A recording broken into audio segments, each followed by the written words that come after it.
চারের থেকে ছক্কা মারতেই যেন বেশি ওস্তাদ সাব্বির রহমান। ডিপিএল এর উদ্বোধনী দিনে আবারও সেটার প্রমাণ রাখলেন এই hard hitter batter. Abahani jersey গায়ে হাঁকালেন ঝড়ো এক 50। বয়স বাড়লো, ব্যাট হাতে চার ছক্কার খেলায় তিনি যে দেশ সেরা সেটাই আবার চোখে আঙ্গুল দিয়ে দেখিয়ে দিলেন সাব্বির। দেশের ঘরোয়া ক্রিকেটের সবচেয়ে বড় মঞ্চে দলের বিপর্যয়ে সাব্বিরের এই অতি মানবীয় ব্যাটিং নিয়ে বিস্তারিত জানবো এই প্রতিবেদনে। একটা সময় লোয়ার মিডল অর্ডারে তাকে ভাবা হতো জাতীয় দলের ভবিষ্যৎ। ঘরোয়া ক্রিকেট থেকে শুরু করে জাতীয় দলের জার্সি গায়ে তার পারফরমেন্সে মুগ্ধ ছিল সবাই। নিজের খেলা সবশেষ ওয়ানডে সিরিজও পেয়েছিলেন হাফ সেঞ্চুরির দেখা। তবে সেই সাব্বিরকে এখন আর রাখা হয় না কোনো আলোচনায়। জাতীয় দলের ভাবনাতেও রাখা হয় না দেশের ক্রিকেটের সবচেয়ে বড় এই হার্ড হিটারকে। সাব্বিরের অবশ্য তাতে কোনো আক্ষেপ নেই। মুখে কোনো কথা না বললেও সাব্বিরের হয়ে তার ব্যাটই যেন কথা বলে। ঘরোয়া ক্রিকেটের প্রতি সিজনেই দেখা পান রানের। এবার ডিপিএল এর প্রথম দিনেও আবারও দেখা মিলল সাব্বির ঝড়ের। দল যখন বিপদের মুখে দাঁড়িয়ে তখন ঢাল হয়ে দাঁড়িয়েছেন এই তারকা। খেলেছেন 55 রানের এক ঝড়ো ইনিংস। মাত্র 29 বলে 55 রান করে ম্যাচে নিজ দল আবহানীকে চালকের আসনে বসাতেও ভূমিকা ছিল এই সাব্বিরেরই। এদিন বসুন্ধরা স্পোর্টস কমপ্লেক্সে ডিপিএল এর উদ্বোধনী ম্যাচে মাঠে নামে আবহানী লিমিটেড ও ঢাকা লিওপার্ডস। তবে বৈরী আবহাওয়ার কারণে 50 ওভারের খেলা নামিয়ে আনা হয় 30 ওভারে। টসের এদিন আগে ব্যাট করতে হয় আবহানীকে।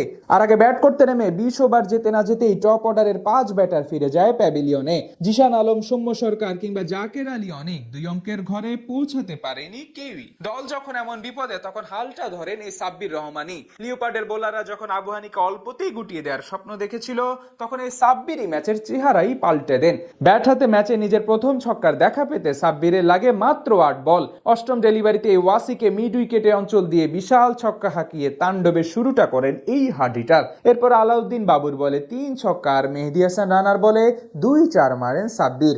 আর ইনিংসের শেষ বলে আল ফাহাদকে টিপিক্যাল সাব্বির রহমানের শর্ট আর্ম জ্যাব শটে সীমানা ছাড়া করেন আবহানীর এই তারকা। সেই সাথে তুলে নেন নিজের অর্ধশতক। মাত্র 29 বলে 50 দেখা পাওয়া সাব্বিরের ইনিংস শেষ হয় অপরাজিত 55 রানে। আর ইনিংসে 4-এর থেকে বেশি ছিল ছক্কার মারি। 2-4-এর পরিবর্তে সাব্বিরের ব্যাটে আসে এই দিন 5টি বিশাল ছক্কা। বয়সটা বাড়লেও খেলার ধরন এক চুলো হেরফের হয়নি, সেটাই যেন আবারও প্রমাণ করে দিলেন তারকা এই ব্যাটার। এদিকে 26 ওভারে আবহানীর রান যেখানে ছিল 130, সেখান থেকে পরের 4 ওভারে সাব্বিরের কল্যাণেই আবহানীর নামের পাশে যোগ হয় আরো 51 রান। ফলাফল নির্ধারিত ওভারের খেলা শেষে আবহানীর ইনিংস থামে 181 রানে, যার পুরো কৃতিত্বটাই পাবেন এই সাব্বিরই। প্রায় 7 বছর হতে চলল ওয়ানডে ফরম্যাটে দেখা মেলে না সাব্বিরের।